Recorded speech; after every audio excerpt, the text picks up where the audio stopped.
Why this blue whale has people in Newfoundland worried? Has the NBA put the racism row behind it?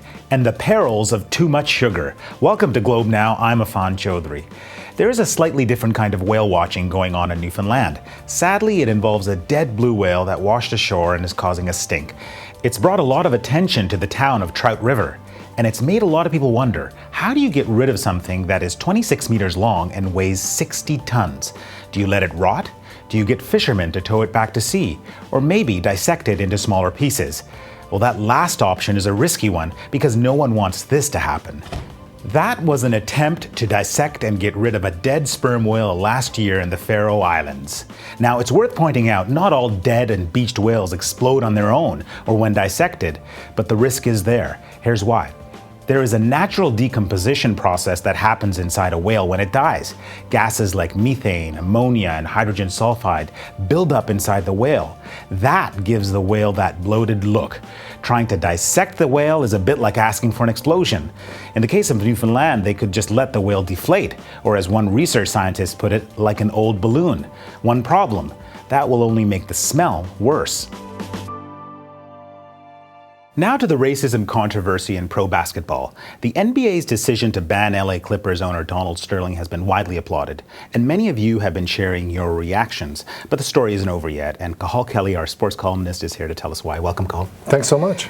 Tell us your reaction to the decision, first of all. First, I thought they did as much as they could do, which is to say not very much. They gave him a $2.5 million fine. This is a man who's worth $1.9 billion. That won't hurt.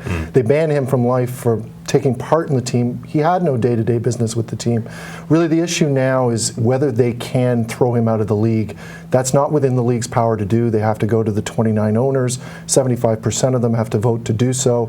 And we're now entering a very fraught process that we're not terribly sure how it works because it's never happened before. Interesting. Now, a lot of reader reaction. I want to share some comments. Sure. This is from Colin. Great first steps. Let's see what's next. Yeah, exactly.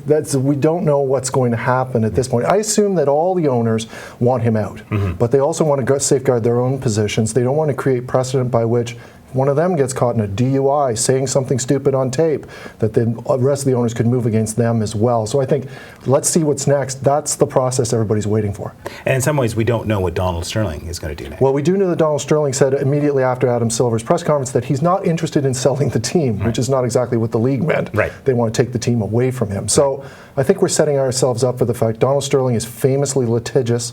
We're setting ourselves up for an epic legal battle. Okay, let's check out another reader comment. Love what the world is saying. However, in time it will fade and another creature will appear. Are we going to be prepared? What other problems are lurking around the corner? Well, I think the other problems, first of all, I think now the NBA gets asked a lot of very tough questions about the fact that Donald Sterling's been in the league since 1981, and everybody knew that he felt this way about many things.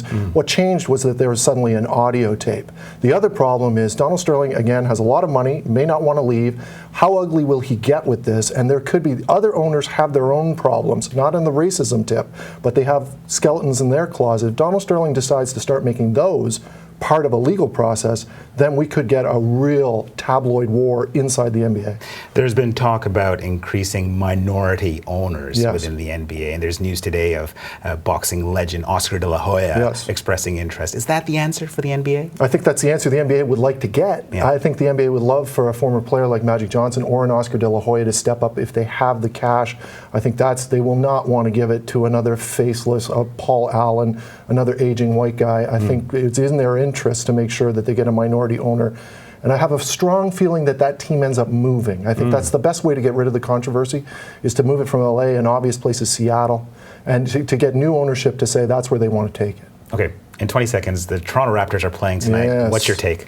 I think the Raptors crossed a bridge in the fourth game. I think they proved to themselves they can beat this team. Health is the only issue at this point. I don't think matchups are a problem. I think they'd be buoyed by home support. I think they win tonight. Awesome. Thank you so much, Cathal. Thanks, sir. Well, what are your thoughts on the ongoing NBA versus Donald Sterling battle? Tweet us at Globe Now.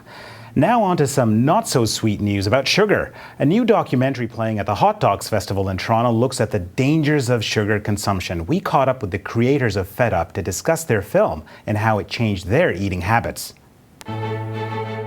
What we really want is a film that will do for the food industry what An Inconvenient Truth did for climate change. Over 95% of all Americans will be overweight or obese in 2 decades. I'm amazed at how much I didn't know. Even as someone who reads books about food and cares about it, I learned so much, and it has literally changed the way I eat. There are 600,000 food items in America. 80% of them have added sugar. I think that we're all victims of 3 decades of marketing and advertising telling us cooking is hard, it takes too long, we're no good at it, it's a chore, and really the opposite is true. But people say they're busy, so people who haven't been cooking, cook 1 meal a week. Start with that. Just start with that. I think that was the aha moment for me. You will be amazed when you start looking at your labels and looking at the sugar content. And a really important tip is that 4 grams of sugar equals 1 teaspoon. So that's a great way when you start looking at your labels, you start thinking, well, geez, in my yogurt, there's 8 teaspoons of sugar. You wouldn't spoon in 8 teaspoons and eat it. No one is suggesting that there is never any room, but taking it away from that impulse. I don't know about you, but at 4 o'clock every day, I get this hunger. And if I'm out, I found myself, I'm out visiting my stores, I'll just grab for one of those things. So our little contribution is we've removed it from the impulse, and we are going to highlight in our entire cooking sections that have all kinds of books, we're going to highlight the ones that address this opportunity to eat real foods. You have to change the diet of America. It's all preventable.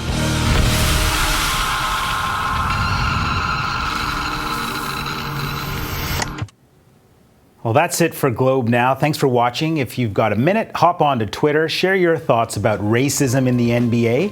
Has the league adequately addressed the issue? Also on sugar, are you looking at reducing your sugar intake? Tweet us what you think at Globe Now. I'm Affan Chowdhry. Thanks again for watching.